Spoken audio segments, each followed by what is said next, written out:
Welcome to Rashmi's रसोई। आज आपण Ashadhi special असं इन्स्टंट असे हे उपवासाच्या मेदूवड्याची रेसिपी बघणार आहोत। त्यासाठी हा व्हिडिओ तुम्ही शेवटपर्यंत बघा आणि माझ्या चॅनलला लाईक, शेअर अँड सबस्क्राइब करा। उपवासाचे मेदूवडे बनवण्यासाठी आपण वाटीभर वरीचे तांदूळ किंवा भगर घेतलेत। 3 टेबलस्पून आपण साबुदाण्याचं पीठ, 3 टेबलस्पून शेंगदाण्याचं कूट, 1 उकडलेला बटाटा आणि 1 वाटी वरीचे तांदूळ आहेत। त्याच मापाने 1 वाटी आपण ताक यूज करणार आहोत। हिरवी मिरची कट करून घेतली आपल्या आवडीप्रमाणे, चवीप्रमाणे मीठ, तेल यूज करणार आहोत आणि 1 वाटी भगरला 1 वाटी पाणी यूज करणार आहोत आणि हे खवलेलं सुकं खोबरं आपण वापरणार आहोत। सर्वात आधी हे भगर किंवा वरीचे तांदूळ आपण 2 ते 3 पाण्यात स्वच्छ धुवून घेणार आहोत। गॅसवर आपण हे एक पातेलं ठेवलं, ह्यात आपण 1 कपभर पाणी घेणार आहोत। म्हणजे जेवढे वरीचे तांदूळ घेतलेले तेवढंच पाणी यूज करणार आहोत। आणि हे बघा, हे वरीचे तांदूळ असे स्वच्छ धुवून मी ह्या चाळणीवर काढून घेतलेले। ह्याला एक उकळी काढून घ्यायची आपल्याला।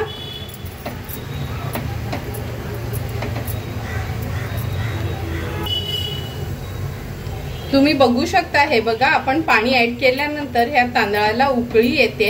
आता ह्यात आपण 1 वाटीभर ताक ऍड करणार आहोत। लक्षात ठेवा, 1 वाटी वरीचे तांदूळ असतील तर 1 वाटी पाणी आणि 1 वाटी आपण ताक यूज करायचं आहे। नंतर लो टू मीडियम फ्लेमवर हे वरीचे तांदूळ आपल्याला शिजवून घ्यायचे आहेत। ताक आणि पाणी थोड्या प्रमाणात कमी झालंय। आता ह्यात आपण चवीप्रमाणे मीठ ऍड करणार आहोत आणि झाकण ठेवून मी आता हे तांदूळ छान शिजवून घेते। गॅसची फ्लेम अगदी लो केली आहे आणि लो फ्लेमवर हे तांदूळ आपल्याला शिजवून घ्यायचे आहेत।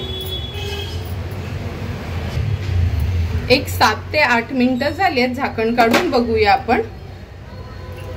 आणि हे बघा, अगदी 7 ते 8 मिनिटातच योग्य प्रमाणात पाणी आणि आपण ताक यूज केलेलं, तर हा वरीचा भात व्यवस्थित शिजलाय। आता हा एका ताटात काढून घेते आणि थोडा गार करून घेऊया त्याला।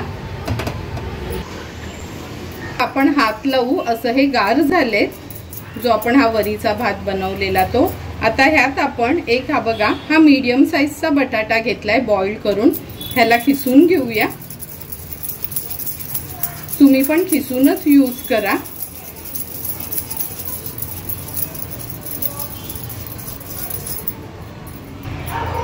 हा बटाटा आपण खिसून घेतलाय। आता ह्यात आपण हे साबुदाण्याचे 3 चमचे साबुदाणे भाजून मिक्सरला बारीक करून घेतलेले। नंतर ही हिरवी मिरची ऍड करूया, 3 टेबलस्पून शेंगदाण्याचं कूट, हे सुकं खोबरं आहे, थोडंसं जाडसरच खिसून घेतलंय। आता हे सर्व इन्ग्रेडियंट्स आपल्याला व्यवस्थित मळून घ्यायचं आहे, म्हणजे पिठाचा गोळा तयार होईल ना, असं हे आपल्याला मळून घ्यायचं आहे।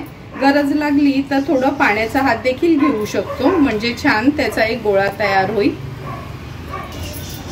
थोडंसं अगदी हाताला पाणी घेते आणि हा गोळा छान आपण मऊ होईपर्यंत मळून घ्यायचा आहे। हे बघा, व्यवस्थित ह्या पिठाचा आपण गोळा तयार करून घेतलाय।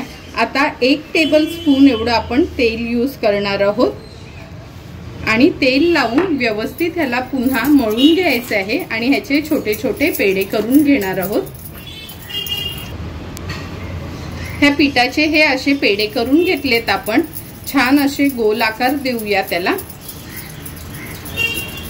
आणि हाताने असं प्रेस करून घ्यायचंय, म्हणजे जसा आपला मेदूवडा असतो। पाण्याचा थोडा बोट लावून हे बघा, मधना ह्याला असा होल करून घ्यायचंय। अशा पद्धतीने सर्व वडे मी तयार करून घेते। एक एक करून सर्व वडे आपण हे तयार करून घेतलेत आणि एका बाजूला तेल देखील गरम करत ठेवले। आता लगेचच वडे फ्राय करायला सुरुवात करूया। तेल पण आपलं छान गरम झालंय। आता एक एक करून वडे सोडूया आपण तेलात।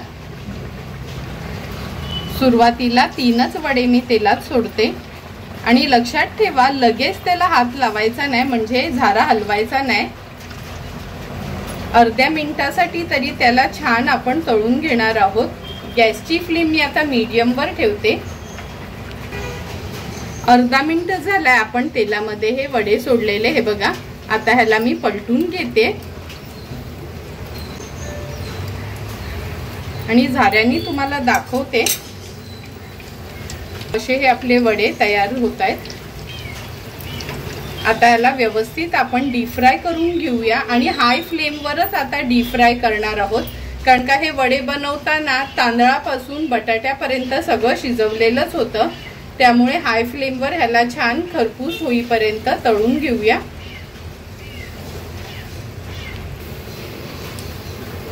हे बघा, हाय फ्लेमवर अगदी 2 ते 3 मिनिटातच वडे अगदी व्यवस्थित फ्राय करून झालेत।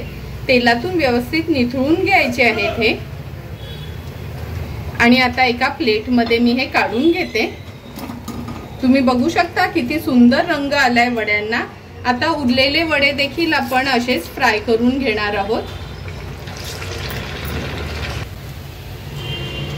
थोडे थोडे करून सर्व वडे आपले फ्राय करून झालेत। आता हे मी काढून घेते आणि नंतर सर्विंग प्लेटमध्ये सर्व करून घेणार आहोत।